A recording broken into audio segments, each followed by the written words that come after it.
বিয়ের পরে first time churidar পরলাম 4 বছর পরে। তো কেমন লাগছে প্লিজ কমেন্ট করে জানাবে। হ্যাঁ দেখো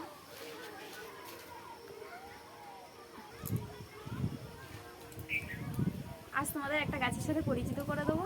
তো গাছটাকে কী নামে তোমরা সবাই চেনো প্লিজ বলবে। মানে গাছের পাতায় হাত দিলে, গাছের পাতায় হাত দিলে গাছের পাতাগুলো এমন আস্তে আস্তে মানে ঝিমিয়ে যায়, মনে হয় যেন গাছটা মরে গেছে, কিন্তু আবার কিছু সময় পরে ঠিক হয়ে যায়। বলবে ঠিক আছে, এসো।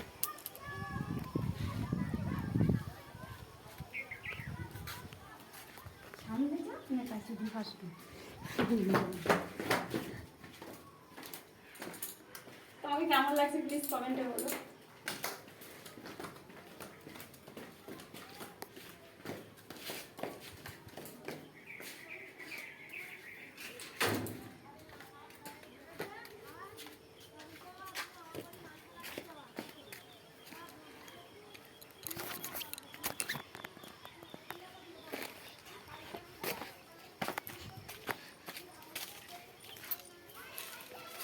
আয়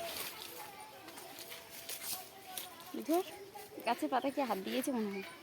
আমার সুন্দর বানিয়েছে দেখ, মুখটা দেখো। হাই দেখো, এই দেখো এই গাছটা, এই গাছটা দেখতে পাবো।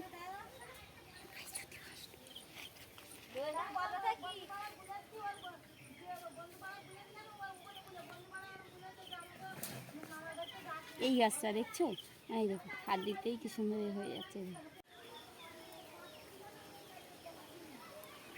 দেখো এটা ড্রাগন গাছ, কত সুন্দর লাগছে দেখো। এই দেখো এই দেখো ড্রাগন গাছের কাঁটা কত সুন্দর দেখছো, এগুলো কাঁটা। দেখো ড্রাগন গাছ, এই দেখো এই দেখো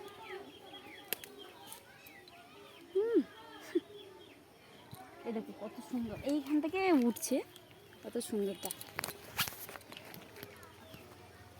দেখ কত সুন্দর উঠছে। গাছটা বেঁধে দেওয়া হয়েছে, যার জন্য চারিপাশে ডালপালা হয়ে গেলে তো গাছটা ভেঙে যাবে। খুব নরম গাছটা, দেখেছো কত সুন্দর। এই ড্রাগন গাছের ফল, এই দেখো এগুলো খুব নরম, হালকার কাঁটা হয়ে গেছে। দেখো এই দেখো, এই দেখো কাঁটা, এই যে কাঁটা হয়ে গেছে দেখছো। এইগুলো ফুললে খুব জ্বালা করে লাগে, যার জন্য গাছটা বেঁধে দেওয়া হয়েছে। তো কার কার বাড়ি আছে, কার বাড়ি ফল হয়েছে, খেতে কেমন প্লিজ কমেন্টে বলবে। তো তোমাদের গাছগুলো সবাই মানে বললাম আমি, ড্রাগন গাছ আর ওই গাছটার নাম যে যে জানো প্লিজ কমেন্ট করে বলবে। আর আমাকে কেমন লাগছে সেটা অবশ্যই বলবে, কারণ বিয়ের পরে ফার্স্ট টাইম চুড়িদার পরেছি। তো আমি আগে পরতাম না, ভাবছি সবাই তো পরছে আমিও পরেই দেখি, তো ইচ্ছা হলো পরলাম। চুড়িদারটাও কেমন লাগছে, তো আমাকে কেমন লাগছে প্লিজ কমেন্টে বলবে। টাটা বাই বাই, সবাই অনেক ভালো থেকে সুস্থ থেকো।